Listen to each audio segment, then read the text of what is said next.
The moment your income stops, your financial life doesn't get simpler. It gets harder to predict. That's not a warning. It's just what happens structurally when you move from building wealth to living on it. The rules don't disappear, but they change shape. And most people don't realize how much until they're already inside it. You probably did most of it right. You saved consistently. You watched your number. You ran the projections. And at some point, the math said you could stop, and you believed it. That belief wasn't wrong.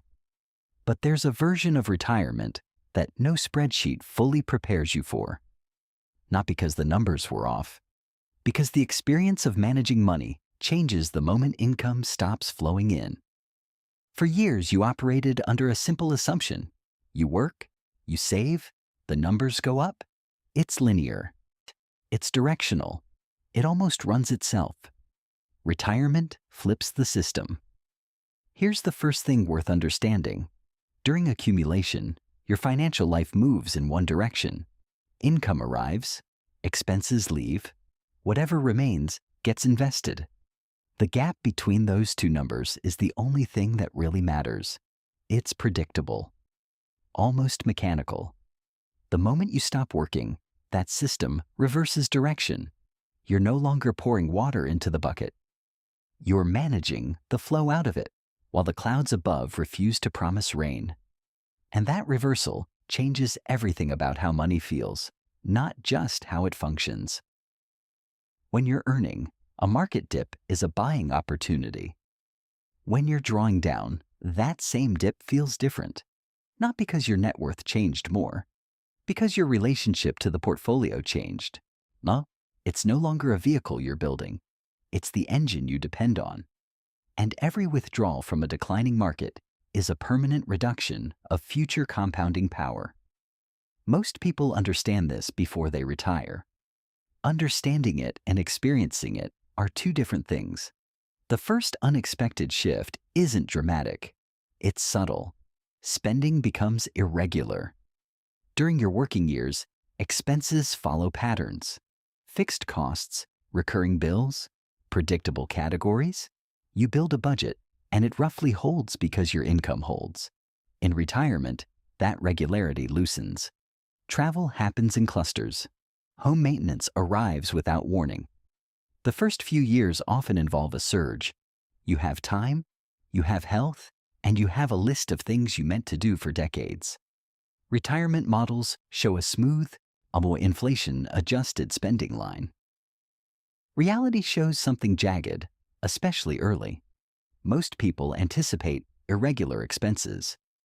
What they don't anticipate is the psychological response to them.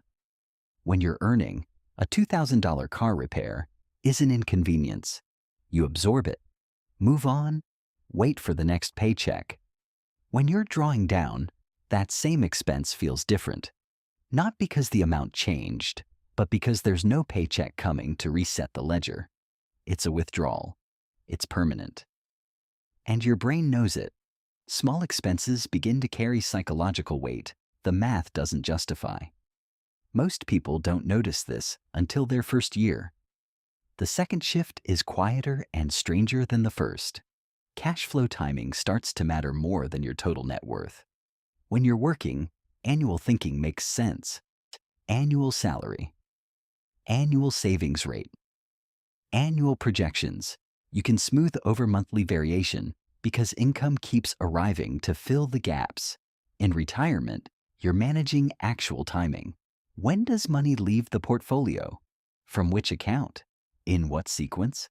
A $90,000 annual withdrawal budget sounds stable until $30,000 of it comes out in the first quarter.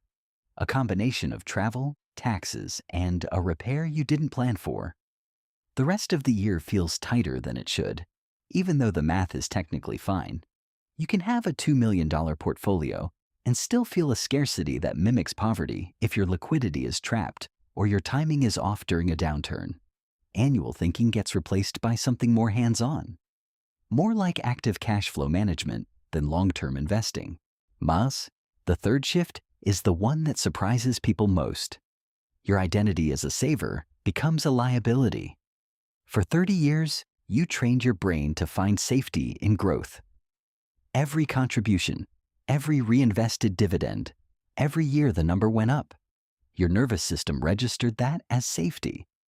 That was the signal that you were doing it right. Now you're asking that same brain to find safety in depletion. The portfolio goes down, not because of a market crash, but because you spent money on your actual life. And something in you registers it as a warning sign. You hesitate at the withdraw button. You underspend on things your portfolio could easily support. You feel financially tighter than your net worth suggests you should. This is the behavioral overcorrection that quietly affects more retirees than any market event. It's not running out of money, living below what the math permits because the psychological floor that a paycheck provided, that reliable, recurring certainty that more is coming, is gone. But this is where it gets psychologically different from what the numbers alone show. Many retirees feel poorer, even when their net worth is stable or growing. The reason isn't irrational. When you have a salary, you have a floor. You know exactly what arrives next month. When you rely on a portfolio, you have a ceiling, a number you shouldn't exceed, but no guarantee of what the market will provide to sustain it. The floor disappears, and without a floor, the ceiling doesn't feel like freedom. It feels like a limit you're always approaching. But this is the shift that no retirement calculator captures. The move from a defensive mindset to a management mindset. Defensive thinking is binary, safe or unsafe, saved enough or didn't. It served you well during accumulation because accumulation is a binary game. You either hit the number or you don't. Management thinking is dynamic. It asks, what does this system need right now? How does spending need to adjust this year? What does the next 5 years actually require versus what I'm afraid it might? Without that shift, the freedom of retirement can feel a lot like instability. You have the assets, you don't have the structure, and without structure, the mind fills the gap with low-grade anxiety. And this is the part that causes the most planning mistakes. Sequence of returns gets discussed in every retirement planning conversation, but the actual experience of it is different from reading about it. If your portfolio drops significantly in the first 3 to 5 years of retirement, while you're actively withdrawing, the recovery math changes. Not catastrophically for most people, but meaningfully. You're selling assets in a down market to cover living expenses. Fewer shares remain to recover when conditions improve.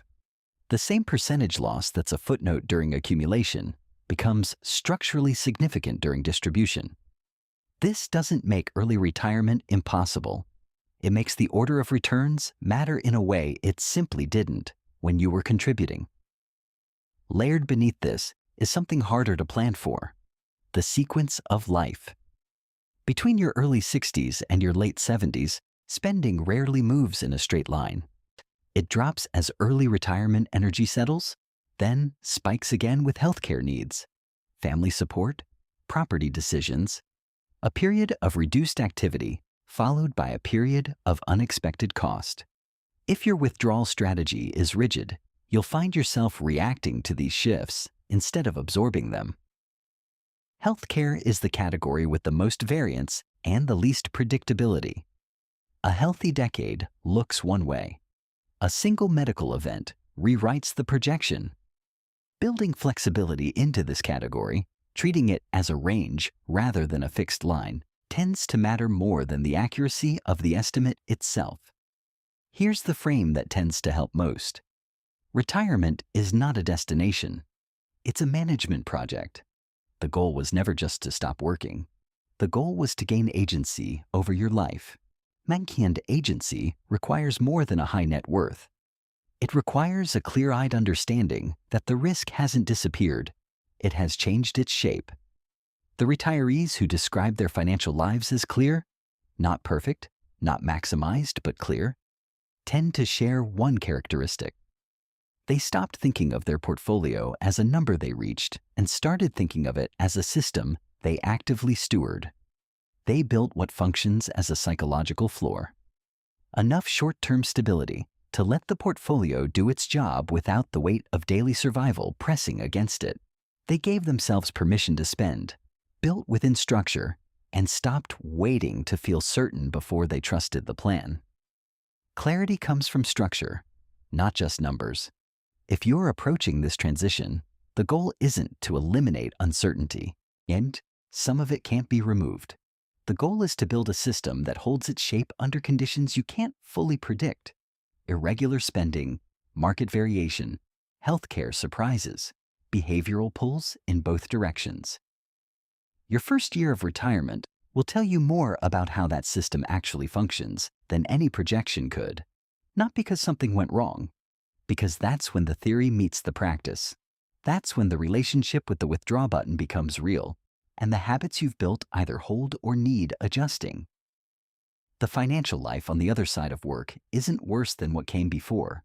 It's just different work. And the people who recognize that early tend to carry a lot less quiet weight about whether they got it right.